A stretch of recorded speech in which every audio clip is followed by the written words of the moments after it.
Assalamualaikum warahmatullahi wabarakatuh. Saya Fitriani Tuangadil dari kelas A121 Fakultas Hukum Universitas Pembangunan Indonesia Manado, mata kuliah Bahasa Indonesia. Dalam video kali ini saya akan mempresentasikan mengenai tindak pidana pembunuhan berencana. Tentu pada masa sekarang ini orang-orang sudah tidak lazim lagi dengan istilah atau kata tindak pidana karena sudah sering terjadi dalam ruang lingkup masyarakat, di mana tindak pidana merupakan suatu tindakan yang dilarang atau diharuskan undang-undang atau perundangan dan terhadap yang melanggarnya diancam pidana dalam suatu waktu, tempat, dan keadaan tertentu. Salah satu tindak pidana yaitu adalah pembunuhan berencana. Pelaku pembunuhan berencana biasanya sudah mempersiapkan alat yang akan dipakai di lokasi pembunuhan.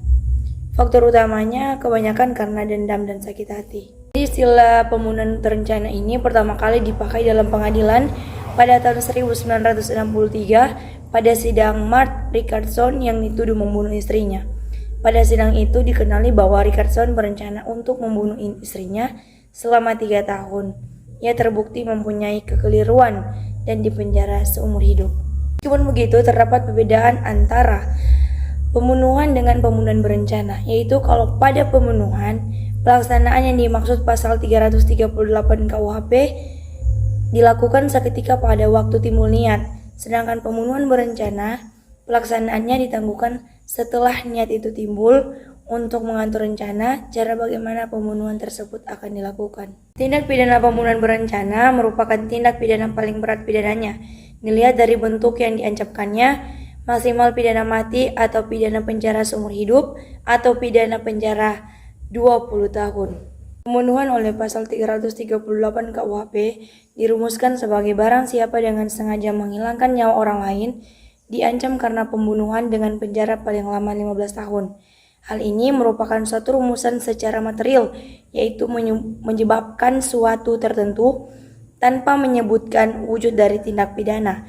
Unsur-unsur yang dapat ditarik dari pasal 338 KUHP ini adalah yang pertama, yaitu perbuatan itu harus disengaja. Dengan kesengajaan itu harus timbul seketika itu juga. Ditujukan maksud supaya orang itu mati. Yang kedua, melenyapkan nyawa orang lain itu harus merupakan yang positif walaupun dengan perbuatan yang kecil sekalipun. Yang ketiga, perbuatan itu harus menyebabkan matinya orang. Di sini harus ada hubungan kausal di antara perbuatan yang dilakukan itu dengan kematian orang tersebut. Unsur pasal 338 KUHP dapat disimpulkan bahwa yang pertama, dengan sengaja. Di dalam KUHP tidak dijelaskan apa arti kesengajaan, tetapi di dalam MVT atau Memory Vansuluting disebutkan pidana pada umumnya hendaknya dijatuhkan hanya pada barang siapa yang melakukan perbuatan yang dilarang dan dikehendaki serta diketahui. Ilmu hukum pidana dibedakan dalam 3 bentuk kesengajaan. Yang pertama, kesengajaan sebagai tujuan. Yang kedua, kesengajaan sebagai kepastian. Dan yang ketiga, kesengajaan sebagai kemungkinan. Selanjutnya, menghilangkan nyawa orang lain. Unsur-unsur tindak pidana yang menyebabkan hilangnya nyawa orang lain atau nyawa korban adalah yang pertama, adanya suatu perbuatan yang menyebabkan matinya orang lain. Yang kedua, adanya kesengajaan yang tertuju pada terlaksananya kematian orang lain.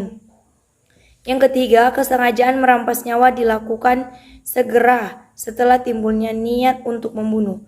Dan yang terakhir, yang keempat, orang lain merupakan unsur yang menunjukkan bahwa merampas nyawa orang lain merupakan perbuatan positif sekalipun dengan perbuatan kecil. Namun unsur-unsur menurut pasal 340 KUHP, yang pertama, unsur objektif, itu menghilangkan atau merampas nyawa pada orang lain. Yang kedua, unsur subjektif terbagi menjadi 2 juga.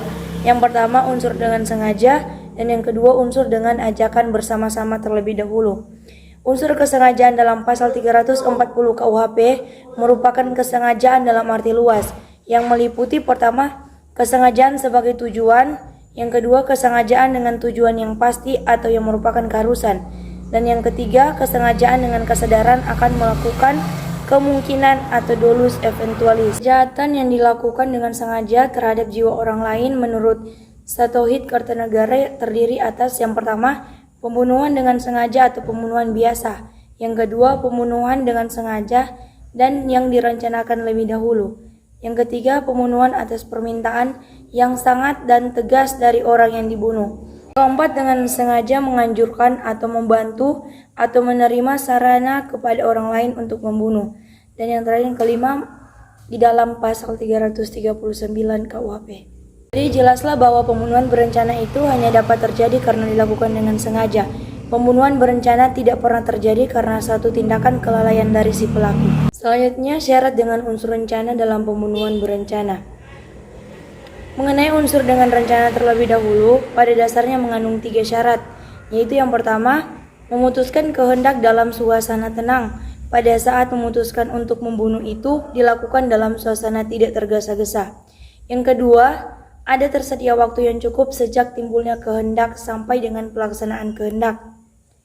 Yang ketiga, pelaksanaan kehendak atau perbuatan dalam suasana tenang. 3 syarat dengan rencana terlebih dahulu sebagaimana sudah dijelaskan tadi bersifat kumulatif dan saling terhubung, suatu kebulatan yang tidak terpisahkan. Perwujudan suatu delik atau pidana menjadi pembunuhan berencana. Maksudnya yaitu adalah seseorang telah melakukan suatu delik dan akibat delik itu selanjutnya diteruskan menjadi pembunuhan berencana. Contoh yang paling jelas, seseorang yang melakukan delik akhirnya melakukan pembunuhan berencana, misalnya yang dilakukan seorang perempuan atau seorang ibu yang membunuh anaknya yang baru dilahirkan yang disebabkan oleh delik terdahulu, yaitu akibat perzinahan.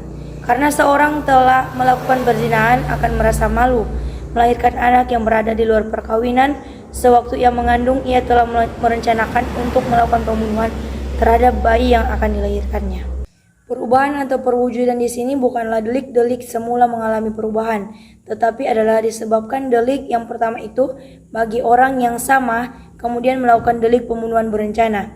Dan perihal perwujudan ini adalah setiap delik yang diatur dan diancam dengan hukuman dalam Kitab Undang-Undang Hukum Pidana kemudian menjadi delik pembunuhan berencana dalam pasal 340 KUHP tersebut yang ditujukan terhadap jiwa pada umumnya.